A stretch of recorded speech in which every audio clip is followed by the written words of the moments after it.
아셀은 다자한 복을 받으며 그 형제에게 기쁨이 되며 그 발이 기름에 잠기리로다. 내 문빗장은 철과 노시 될 것이니 내 산은 나를 따라서 능력이 있으리로다. 이 말씀은 이스라엘 민족의 위대한 용도자 모세가 세상을 떠나기 전에 이스라엘 민족 각 지파를 향하여 축복하신 말씀 중에 하나입니다. 여기서 말씀하는 대로 그 발이 기름에 잠겨 윤택한 축복을 받게 된다고 했습니다. 문빗장은 철과 노처럼 단단해서 누가 침입하지 못하게 방어한다고 했습니다. 그날의 주의 능력이 함께할 것이라는 사실을 축복해 주었습니다. 이 말씀이 이 자리에 참여하신 우리 믿음의 식구들, 그리고 이 방송을 청취하는 여러분에게 함께 하시기를 바랍니다. 지난 1년 동안 우리의 삶을 한번 생각해 보면 모두가 다 하나님의 축복이 아닌 것이 없습니다. 우리가 범한 실수는 주님께서 우리를 도울 수 있는 기회가 되셨습니다. 우리의 허물은 성령이 우리를 교정시켜 줄 수 있는 근거가 되게 했습니다. 우리의 방황하는 모습은 선한 목자를 필요하게 했습니다. 그래서 주님은 선한 목자가 되셔서 우리를 찾으시고 다시금 양의 우리 안으로 인도해서 오늘의 우리가 있는 줄로 믿습니다. 우리가 어두운 밤을 좋아하지 않습니다. 그러나 캄캄한 밤에 반짝이는 별빛은 좋아합니다. 우리는 연약한 것을 좋아하지 않습니다. 그러나 연약한 상태에서 우리를 감싸주시는 하나님의 놀라운 약속을 좋아합니다. 우리는 추운 겨울을 좋아하지 않습니다. 그러나 온 누리를 은색으로 만드는 신눈은 좋아합니다. 사도 바울은 자신의 연약함을 감사한다고 하면서, 왜냐하면 연약할 때에 내게 하나님의 능력이 강하게 역사하기 때문이라고 했습니다. 우리가 연약할 때 우리에게 한없이 베푸시는 하나님의 능력을 기대할 수가 있습니다. 오늘 우리에게 주신 말씀 가운데서 발견할 수 있는 첫 번째 진리는 우리 인간이 얼마나 연약하다 하는 사실입니다. 하늘의 별을 보세요. 햇빛이 찬란한 때에는 낮에는 별빛을 볼 수가 없습니다. 별빛을 보기 위해서는 어두운데 깊은데 캄캄한데 내려가야만 합니다. 어두울수록 별빛은 더 빛나는 법입니다. 우리의 주변이 캄캄하고 어두워야 별이 보입니다. 마찬가지로 우리의 형편이 대낮처럼 밝을 때, 만사가 마음먹은 대로 형통할 때는 고통과 환난이 무엇인지 잘 알 수가 없습니다.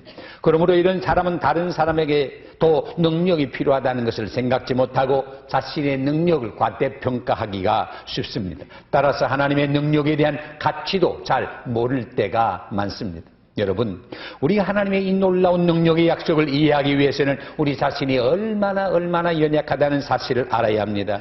우리 자신에게 맡겨진 사명을 감당하기 위해서도 나 자신의 연약함을 먼저 알아야 바로 감당할 수가 있습니다. 사실 하나님이 우리에게 맡겨진 사명을 바로 감당하는 것이 얼마나 어려운지 모릅니다. 엄격히 말하면 내 지식과 내 경험과 내 열심만 가지고는 감당할 수가 없습니다. 나 자신이 얼마나 연약한다는 사실을 알 때 하나님을 향하여 하나님의 도우심을 구하게 되는 것입니다. 하나님, 저에게 능력을 주세요.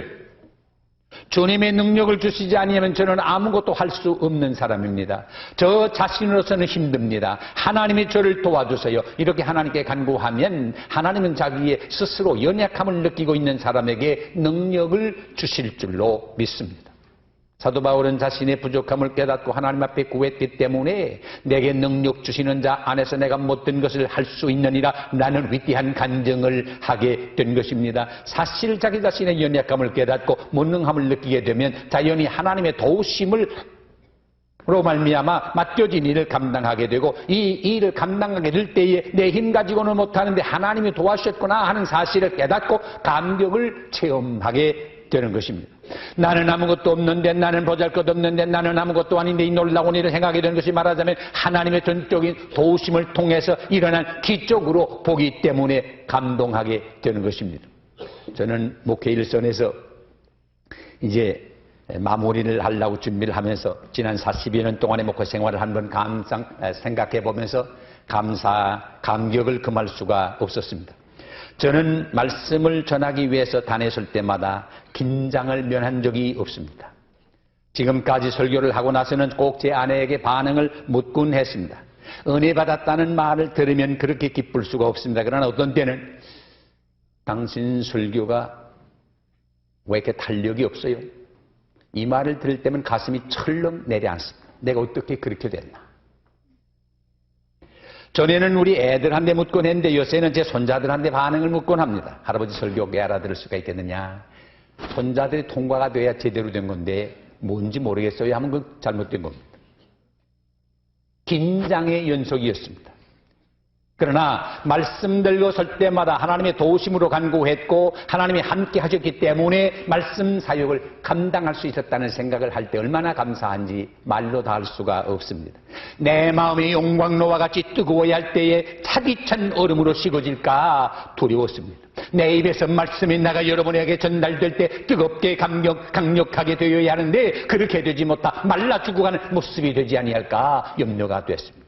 아마 여러분도 맡은 일을 감당할 때 이런 마음을 가지게 되고 이런 경험을 가지게 되실 것입니다. 주님께서 이미 말씀하셨습니다. 나를 떠나서는 너희가 아무것도 할 수 없는 일은 주님이 우리가 주님 안에 있을 때 많은 열매를 맺을 수 있지만 주님을 떠나게 되면 아무 열매를 맺을 수가 없습니다. 내게 능력 주시는 자 안에서는 내가 못된 것을 할 수 있지만 내게 능력 주시는 자 밖에서는 나는 아무것도 할 수 없는 무능한 사람입니다. 사랑하는 여러분, 우리는 이렇게 연약합니다. 우리가 어려움에 직면하게 되면 우리의 연약함이 더 드러나게 됩니다. 건강할 때 못된 일이 생각대로 잘 되어갈 때 성공할 때 사람들은 다 강해 보입니다.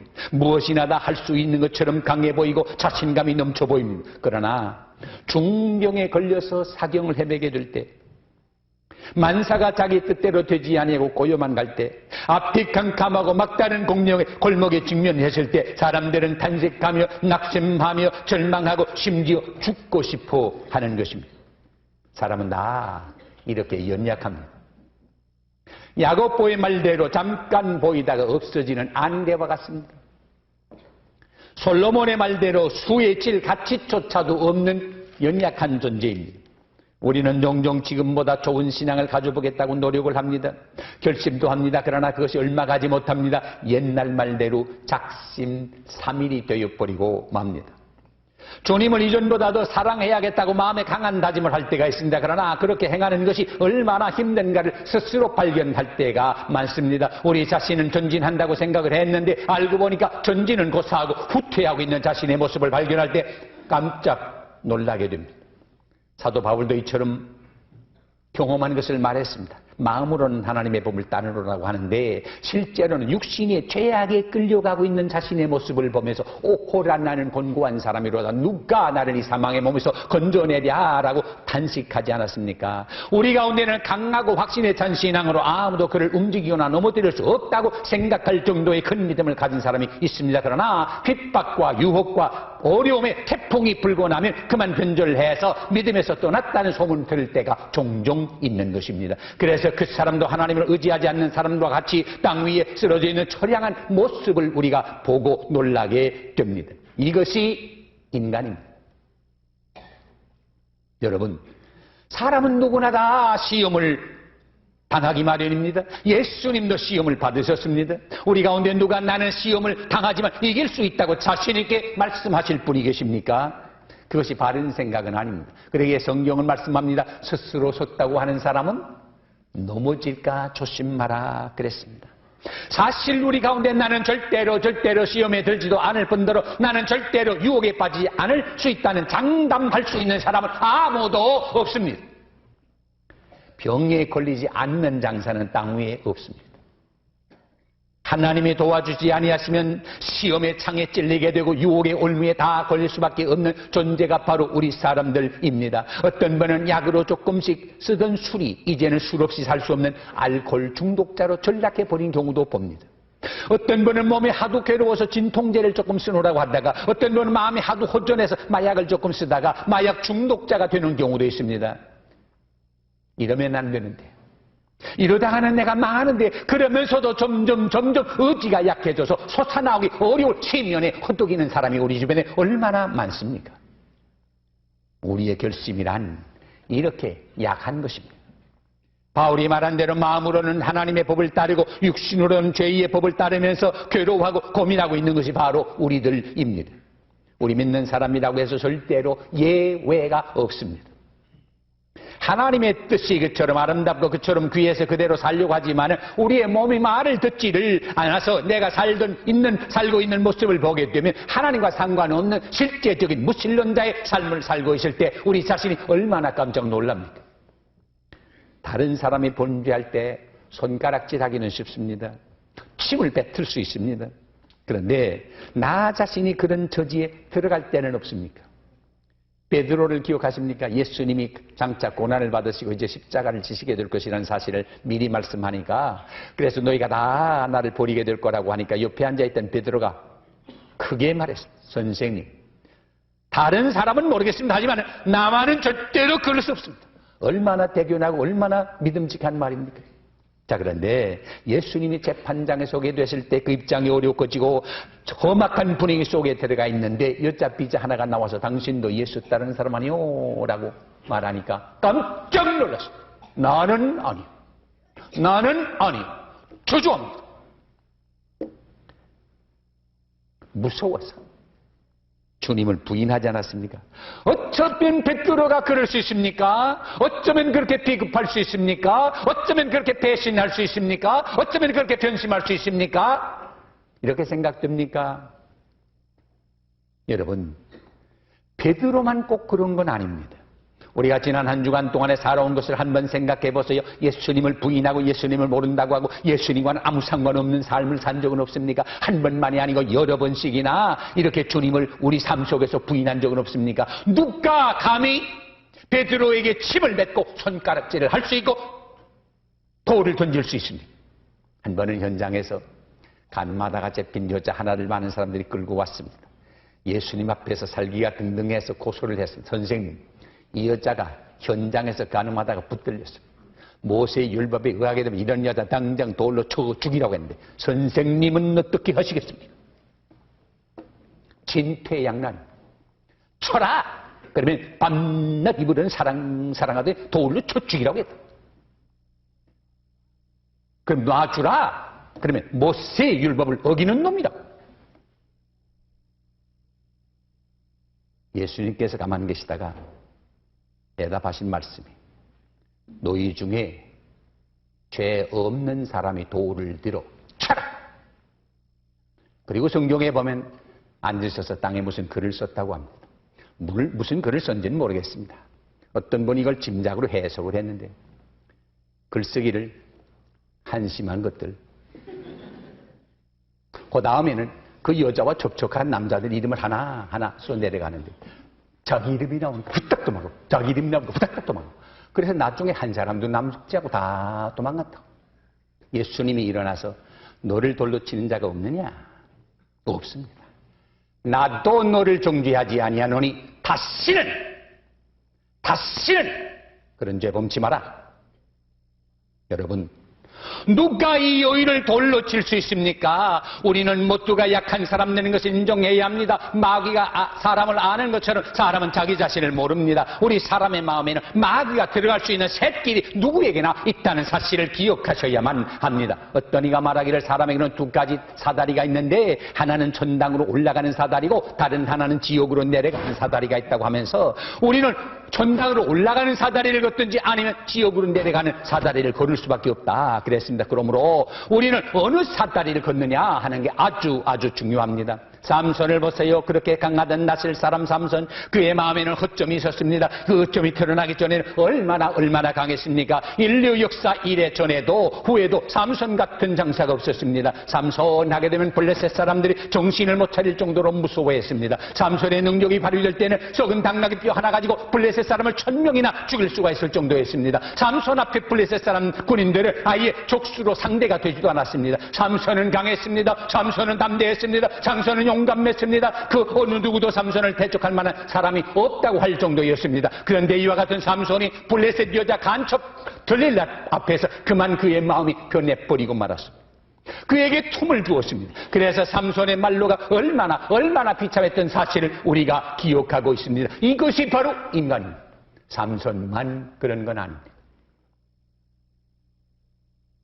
여러분, 우리라고 해서 그렇게 되지 않는다고 누가 보장하겠습니까? 두려운 일입니다. 하나님이 우리를 지켜주지 아니하시면 우리를 홀로 내버려 주신다고 할 것이면 우리는 아무것도 아닌 나약한 존재가 되어버리고 말 것입니다. 세상에 살고 있는 우리는 너나 할 것 없이 모두가 다 연약한 피조물들입니다. 그러므로 하나님의 자녀인 우리도 이 사실을 바로 시인해야 합니다. 나는 상관없습니다 라고 말할 것이 아니라 내가 그렇게 연약한 존재입니다 라고 하는 걸 시인하고 인정해야 합니다. 언제 어떤 모양으로 넘어질는지 알 수 없는 우리들이기 때문입니다.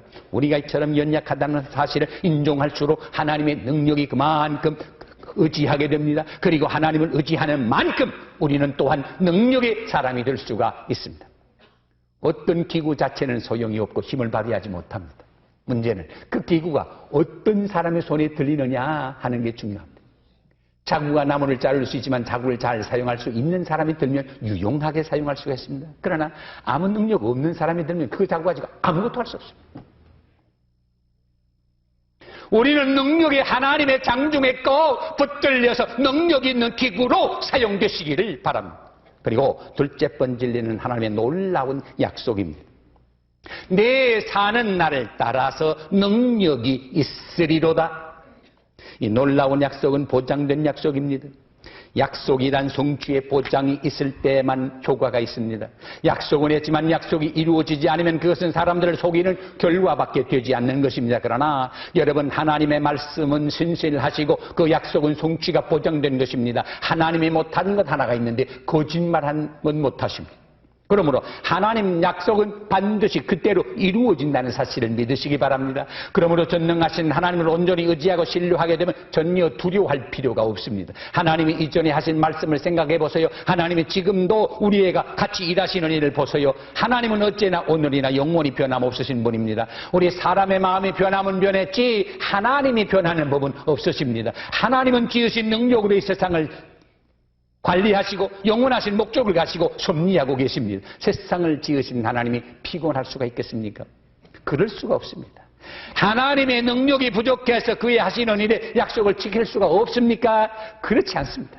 사람은 약속을 했다가도 자기의 능력이 부족할 때 본인은 아니지만 약속을 어기기 때문에 약속을 믿고 있던 사람들에게 실망을 주는 경우들이 얼마나 많습니까? 가령 우리 사회에서는 현찰이 없을 때 약속 오음이 되는 걸 합니다. 내가 한 달 후 아무 날, 석 달 후 아무 날 준다. 그 날짜를 적어서 오음으로 줍니다. 그런데 내 은행 잔고에 그 액수의 돈이 없게 되면 어떻게 됩니까? 부도가 납니다. 인간 사회에서는 약속을 했지만 부도가 납니다. 그러나 하나님은 우리에게 일단 약속했으면 하나님에겐 절대로 부도가 없다는 사실을 믿으시기 바랍니다. 그러니까 여러분, 하나님이 우리에게 능력을 주시겠다 라고 약속하신 그 약속을 꼭 믿으면 능력의 사람이 될 수 있습니다. 뿐만 아닙니다. 하나님은 모든 피조물들로 하여금 살 수 있도록 은혜를 베푸시는 분이십니다. 그런데 그 하나님의 그의 자녀인 우리를 버릴 수가 있겠습니까? 절대로 그럴 수가 없습니다. 성경 말씀에 내 부모는 혹시 너를 버렸을지라도 나는 너를 버리지 아니하겠다고 약속했습니다. 예수님도 공중에 나는 새를 먹이시고 들에 빈 백합화를 입히시는 하나님이 그의 자녀인 너희를 입히시고 먹이시지 않겠느냐? 걱정하지 말라고 말이요. 이 말씀 꼭 믿으시기 바랍니다. 하나님 우리가 한순간이라도 시험 들지 아니하고 건전하게 바로 살 수 있도록 주관하십니다. 저는 이 놀라운 하나님의 약속을 꼭 믿고 살아왔기 때문에 얼마나 이것이 저에게 큰 축복이 되었는지 모릅니다. 하나님의 은혜는 다함이 없습니다. 하나님의 능력을 원수까지라도 어떻게 할 수가 없습니다. 요한복음 10장 28절 29절을 보세요. 예수님 말씀하시기를 내가 너희에게 영생을 주노니 영원히 멸망치 아니할 터이요 또 저희를 내 손에서 빼앗을 수가 없느니라. 저희를 주신 내 아버지는 만유보다 크심에 아무도 아버지 손에서 빼앗을 수 없느니라. 그러므로 하나님이 우리에게 하신 이 약속은 보장된 약속입니다. 이 약속을 믿는 사람은 안전하게 담대하게 살아갈 수가 있습니다. 분명히 들으세요. 내 사는 날을 따라서 능력이 있으리로다. 이 얼마나 고마운 말씀입니까? 이것 보세요. 하나님의 이 놀라운 약속을 내가 사는 한 주간 동안 능력을 주시리로다 그랬나요? 한 달 동안 주시겠다 그랬나요? 2002년 1년 동안만 주시겠다 그랬나요? 아닙니다. 내 사는 날, 이게 중요합니다. 이 말씀의 뜻은 우리가 월요일에 받은 은혜는 월요일에 필요하고 금요일에 받을 은혜는 금요일에 받는다는 말입니다. 은혜는 그날 받습니다. 많이도 아니고 적게도 아니고 그날에 주시는 필요한 은혜입니다. 그러므로 하나님의 주시는 능력도 그날 받으셔야 합니다. 이스라엘 민족이 애굽을 떠나 약속의 땅 가나안을 향하여 나갈 때 광야를 지내며 먹을 것이 없었습니다. 그때 하나님께서는 그들에게 뭘 줬습니까? 만나를 주셨습니다. 어떻게 주셨습니까? 매일 주셨습니다. 한 달 거 준 것도 아니고 한 주일 거 준 것도 아닙니다. 매일 주셨습니다. 그러면서 하시는 말씀에 그날 먹을 것을 그날 받으라고 하셨습니다. 주님께서도 가르쳐 주신 기도 가운데 우리에게 한 달 먹을 양식을 주옵시고 라고 기도하라고 그랬어요? 아니요. 일용할 양식을 주옵시고 라고 기도하라고 말씀했습니다. 우리에게는 날마다 주시는 일용할 양식이 필요합니다. 하나님의 능력도 매일 받으셔야 합니다. 그래야 우리가 밀어닥치는 환난을 이겨나갈 수가 있기 때문입니다. 우리가 환난을 잘 이기게 되면 오히려 축복의 기회가 될 수가 있는 것입니다. 그래서 시편 기자는 말합니다. 환난 당하기 전에는 내가 그릇 행하였더니 환난을 당한 후에는 내가 하나님의 뜻을 깨닫게 되었나이다 그랬습니다. 여러분, 우리 가운데도 아마 호렴을 당하기 전에는 미처 몰랐던 진리를 호렴 당하고 이걸 극복하고 나서 아하! 이거구나 하는 걸 깨닫고 감격하신 분들이 여러분 계시리라고 믿습니다. 사랑하는 여러분, 그러므로 환난의 날이 우리에게 밀어닥친다고 할지라도 조금 더 두려워하거나 겁내고 할 필요가 없습니다. 하나님이 우리에게 능력을 주시면 어떤 어려움이라도 극복할 수 있는 힘이 우리에게 주어진다는 사실을 믿으시기 바랍니다. 거꾸로 뜨림을 당할 수는 있습니다. 그러나 하나님의 능력의 오른손이 우리를 붙들어 다시 세워주십니다. 네 사는 날을 따라서 능력이 있으리로다. 끝으로 능력 있게 살려면 의심을 버리고 두려워하지 않아야 합니다. 우리 마음속에 의심과 염려와 근심과 걱정이 있는 동안에 능력 있게 살 수가 없습니다. 그래서 근심하고 있는 제자들을 향하여 말씀하신 말씀을 기억합니까? 너희는 마음에 근심하지 마라. 하나님을 믿으니 또 나를 믿으라 말했습니다. 하나님을 온전히 믿으면 의심하지 아니하고 근심하지 아니하고 능력 있게 살아갈 수가 있습니다. 세상이 어렵다고요? 하나님이 나와 함께 하시면 세상이 어찌하리요? 히브리서의 기자의 간증을 기억하십니까? 그러면 어떻게 하면 하나님을 온전히 믿을 수 있습니까? 성령으로 아니하고는 하나님을 온전히 믿을 수가 없습니다. 부활하신 주님께서 승천하시기 직전에 사랑하는 제자들을 향하여 예루살렘을 떠나지 말고 약속하신 성령을 기다리라고 하면서 성령이 너희에게 임하시면 능력을 받고 권능을 얻고 예루살렘과 온 유대와 사마리아와 땅끝까지 이르러 내 증인이 되리라고 말씀하셨습니다. 아닌 게 아니라 오순절에 성령을 충만히 받은 제자들의 능력의 사람이 되었습니다. 조금 전에 말한 베드로는 얼마나 비겁한 사람이었습니까? 그러나 성령 충만히 받고 나니까 완전히 달라졌습니다. 능력의 사람이 되었습니다. 전에는 어린 비자 앞에서도 벌벌 떨던 사람이었지만 이제 예루살렘 공회 앞에서도 그리스도를 전하지 말라는 위협 앞에서도 내가 당신들의 말을 듣는 게 옳겠습니까? 아니면 하나님의 말씀을 듣는 것이 옳겠습니까? 나는 보고 들은 것을 말하지 않을 수가 없습니다. 나도 담대하게 말하지 않았습니까? 하나님을 의지하고 하나님의 능력에 힘입는 동안 세상에서 겁낼 자는 없습니다. 강하고 담대하게 이 세상을 승리하며 능력 있게 살아가게 될 줄로 믿습니다. 내 사는 날을 따라 능력이 있으리로다. 이 놀라운 축복이 사랑하는 여러분 한 분 한 분 위에 임하시기를 주의 이름으로 축원합니다.